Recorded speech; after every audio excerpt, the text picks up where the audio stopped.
नमस्कार, मेरा नाम है आदर्श और आप देख रहे हैं द यूपी खबर। सर्दियों का मौसम आते ही कई शहरों की हवा काफी जहरीली हो जाती है। ऐसे में आपको अक्सर AQI और PM स्तर के बारे में सुनने को मिलता होगा। दरअसल हवा की शुद्धता को मापने के लिए एयर क्वालिटी इंडेक्स यानी AQI का इस्तेमाल किया जाता है। साथ ही हवा में घुले जहरीले और मिट्टी के कणों को मापने के लिए PM 2.5 और PM 10 का इस्तेमाल होता है। आज हम आपको बताएंगे कि आखिर AQI क्या होता है और इसे किस लिए इस्तेमाल करते हैं। तो चलिए शुरू करते हैं। AQI यानी एयर क्वालिटी इंडेक्स और इसे हवा की शुद्धता मापने के लिए इस्तेमाल किया जाता है। यह एक इकाई है। इसके आधार पर पता चल जाता है कि उस स्थान की हवा कितनी साफ है। इसमें अलग अलग कैटेगरी होती है जिसे समझा जाता है उस स्थान की हवा में कितना प्रदूषण है। दरअसल AQI में 8 प्रदूषण तत्वों को देखा जाता है। उनकी मात्रा कितनी है जिसके आधार पर एक नंबर दिया जाता है। जितना ज़्यादा नंबर उतनी ज़्यादा अशुद्ध हवा। अब आपको बताते हैं कि आखिर AQI कैसे निकालते हैं। वायु की गुणवत्ता मापने के लिए AQI में 8 प्रदूषण तत्वों का परीक्षण किया जाता है। अगर इनकी मात्रा सीमा से ज़्यादा है तो हवा का स्तर खराब होगा।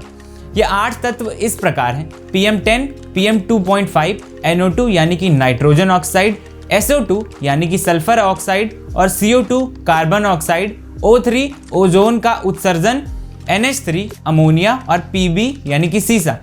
इंडेक्स ये बताता है कि हवा में इन गैसों की कितनी मात्रा घुली हुई। आपको बता दें कि AQI भी 6 कैटेगरी में बांटा गया है।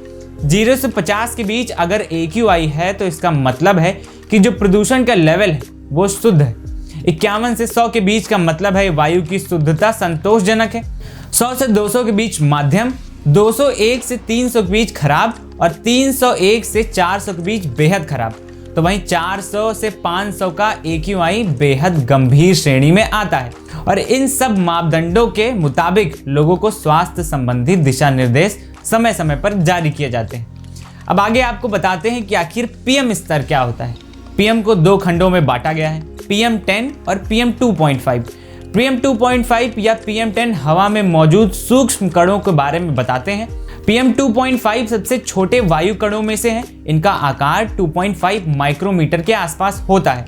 अति सूक्ष्म कण होने की वजह से ये आसानी से हमारे शरीर में चले जाते हैं। PM 10 कणों को रेस्पिरेबल पार्टिकुलेट मैटर भी कहा जाता है। ये कण फैक्ट्रियों या निर्माण कार्यों से निकलते हैं। प्रदूषण की समस्या को गंभीर बनाने में PM 2.5 और PM 10 कणों की भूमिका अहम होती है। हवा में धूल के कणों को मापने के लिए सरकार ने जगह जगह मीटर भी लगा रखे हैं। इन मीटरों से हर तत्व का सही पता उसके घंटों के आधार पर चलता है। जैसे कार्बन डाइऑक्साइड की मात्रा के लिए 6 घंटे लगते हैं।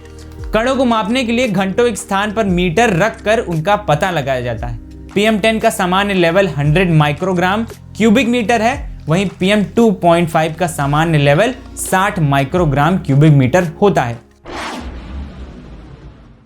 फिलहाल आज की इस खबर में इतना ही। बाकी खबरों के लिए बने रहें द यूपी खबर के साथ। नमस्कार।